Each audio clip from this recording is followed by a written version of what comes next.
this is what I'd consider the best overall beginner newbie gun for a couple of reasons. So essentially, in order, okay, so it's got the full-size grip.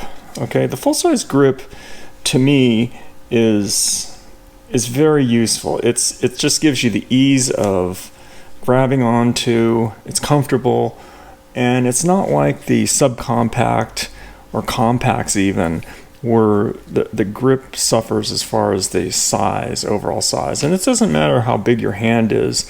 If your hand's smaller, then even more so. This full-size grip and frame really makes a big difference without being too oversized and cumbersome. Second thing is no recoil. This is 9mm, so recoil, there's no recoil. No porting needed. You could have some pretty stout 9mm, and relative to other guns, there's no recoil. It's perfect for people who don't shoot, really, in my opinion. Third thing is the extra long barrel, 5.5 inch barrel.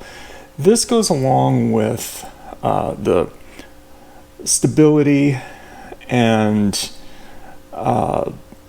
accuracy, of course, being a longer barrel, but mostly stability, and eliminates even more recoil if there were any. Just a nice, smooth firing gun, in my opinion. The next thing would be the 17-round magazine, the high capacity for a relatively small gun. I mean, 17 rounds is probably as good as you're going to get. Now, if you live in California or New York or any other totally restricted state, then you're going to have a limit of 10, which still doesn't take away from everything else. It's still the advantages to this gun. The capacity is just one advantage you're going to lose for the 17 rounds, but it has everything else, really. So that would be another big advantage to this. 17 rounds in a pretty compact frame. The light recoil spring. This isn't critical, but the recoil spring for somebody with, if you don't have ham hock hands and big arm strength, recoil can be kind of overwhelming to somebody who doesn't really shoot very often. But this gun being a 9mm, it's still stiff compared to a 22. But for a 9mm, if you use the standard, push-pull type cocking technique, then it's pretty easy. I mean, it was comparative to other 9mm guns. It's very light. Okay, so that would be the other advantage here. And naturally, you have the Glock reliability. A really important feature, though, for Glocks, all Glocks, not just this, would be the safety, or the lack of conventional safety.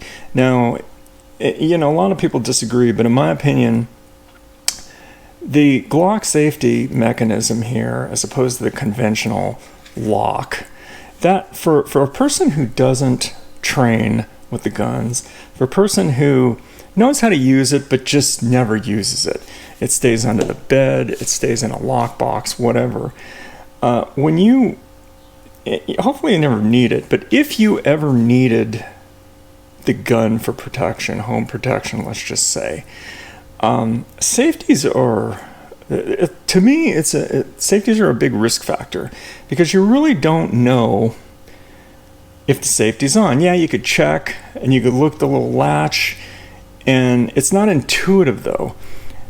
Glocks, this trigger safety here, this is the way to go. You don't have to think. You don't even have to know if it's on or off, because the safety's always on until you pull the trigger properly, not at an angle. You're going to have to think about safety. So this not having a safety, that's a big thing on this gun. And lastly, it's a Glock. it's got Glock reliability, and you do have Glock haters, but it's a Glock. It's reliable. Naturally, this gun has the red dot, which you don't need, has the flashlight, which you don't need, but you know, you could take it or leave it. All the other advantages and things I mentioned really don't have an effect on the add-ons. It still has all the really good functions. It's easy to shoot. And anyway, that's my take on the best beginner / newbie pistol.